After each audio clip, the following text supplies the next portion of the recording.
Budget पे बोलने का आपने अवसर दिया, इसके लिए आभार। श्रीमान, हमारे सदन की कार्रवाई पूरे देश में और यहाँ तक विदेशों में भी देखी जाती है, लाइव टेलीकास्ट हो रहा है।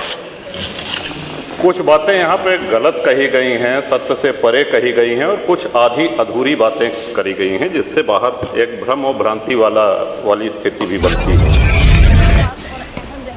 श्रीमान, जैसा कि हमने महामहिम राज्यपाल के अभिभाषण में कहा था कि प्रभु श्री राम की चर्चा सर्वाधिक हुई, बहुत अच्छी बात है। डॉक्टर लोहिया को मानने वाले लोग भी ये मानेंगे कि डॉक्टर लोहिया ने जन सामान्य को भगवान श्री राम के आदर्शों पर चलने की प्रेरणा देने के उद्देश्य से प्रतिवर्ष रामायण मेले का आयोजन किया करते थे। डॉक्टर लोहिया का ही एक ये बयान था कि बाबर, गजनी, गोरी, औरंगजेब लुटेरे थे, रसखान और रहीम हमारे पूर्वज। श्रीमान, ये बात यहाँ पे इसलिए कहना आवश्यक हो रही है कि पिछले कई दिनों से हम देख रहे हैं कि माहौल बिगाड़ने का प्रयास हो रहा है। हल्द्वानी तक का उदाहरण दिया गया इस हाउस में। सरकार अपनी जगह पे पूरा प्रयास करती है कि हमारे राज्य में कोई उपद्रव न हो, अशांति न हो, लेकिन कहीं न कहीं एक ये आभास हो रहा है हमको कि माहौल खराब करने का एक प्रयास हो रहा है। बात की गई श्री राम जन्मभूमि की। साक्षात भगवान श्री राम ने अवतार लिया। काशी नगरी जो भगवान शिव के त्रिशूल पे टिकी हुई है, जा सुनाम बल शंकर काशी, देत सबहि संगति अविनाशी, और भगवान श्री कृष्ण की जन्मभूमि। श्रीमान, स्पष्ट है ये।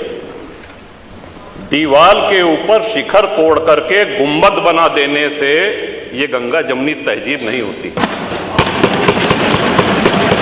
वो हमारा आक्रांताओं द्वारा तोड़ा गया है।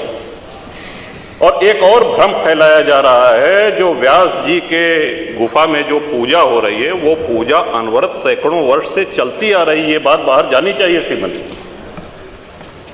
अनवरत सैकड़ों वर्ष से, इस पे सन 93 में स्थानीय प्रशासन ने रोक लगाया, किसी न्यायालय ने रोक नहीं लगाया इसकी पूजा पे।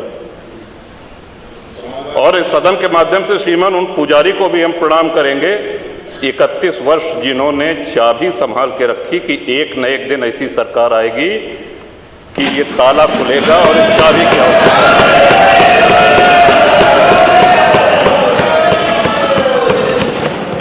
अल्लामा इकबाल, फिर वही होता है कि आधा अधूरा बोल दिए जो है पूरा बोलना चाहिए। अल्लामा इकबाल पहले वो व्यक्ति थे जिन्होंने कहा कि हिंदू और मुसलमान एक साथ नहीं रह सकते। पाकिस्तान के आइडियोलॉजिकल फादर, इसने कहा कि मुस्लिमों को अलग देश चाहिए। जिन्ना को रास्ता बताने वाले, जिन्ना को उकसाने वाले, और पाकिस्तान के पक्ष में भारत के मुसलमानों ने वोटिंग करी, जिसमें 98% लोगों ने कहा कि हिंदू और मुस्लिम साथ साथ नहीं रह सकते। इस बात पे लेकर के बंटवारा हुआ और सारे जहां से अच्छा जो कविता सुनाई गई वो अधूरी है। 2 पंक्ति उसकी हम भी सुना दे रहे हैं कि ए आब रूद गंगा, वो दिन है याद तुझको, उतरा तेरे किनारे जब कारवां हमारा। कि गंगा के वो मैदान तुमको याद है जब हमारा कारवां उधर से आक्रांताओं का कारवां आया था। ए आब रूद गंगा, वो दिन है याद तुझको, उतरा तेरे किनारे जब कारवां हमारा।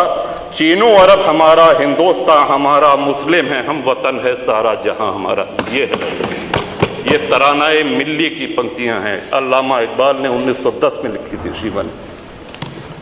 हम ही क्या धर्मार्थ देते रहेंगे, सभी कुछ हो मौन सहते रहेंगे, कि धर्म को देंगे बल अन्य जन भी, तजेंगे क्रूरता छल अन्य जन भी।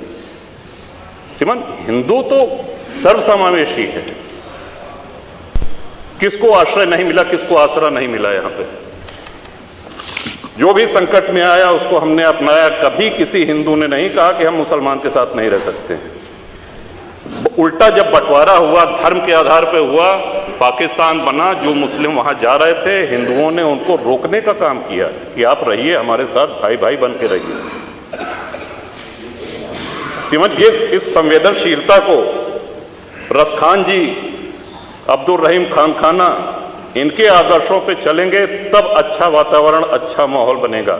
अगर बाबर और औरंगजेब के अनुसरण करेंगे, उनका अनुकरण करेंगे, तब तो शांति की कोई गारंटी नहीं।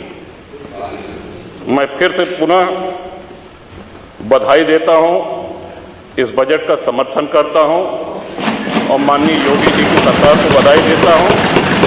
और ये हम लोगों का सौभाग्य, इस पीढ़ी का सौभाग्य है कि अपने जीवन काल में भगवान श्री राम के भव्य मंदिर का और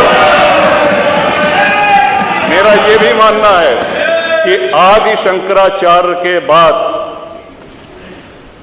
अगर कोई सनातन उत्थान का और हिंदू उत्थान का कार्य कर रहा है तो श्रीमान नरेंद्र मोदी। बहुत बहुत धन्यवाद।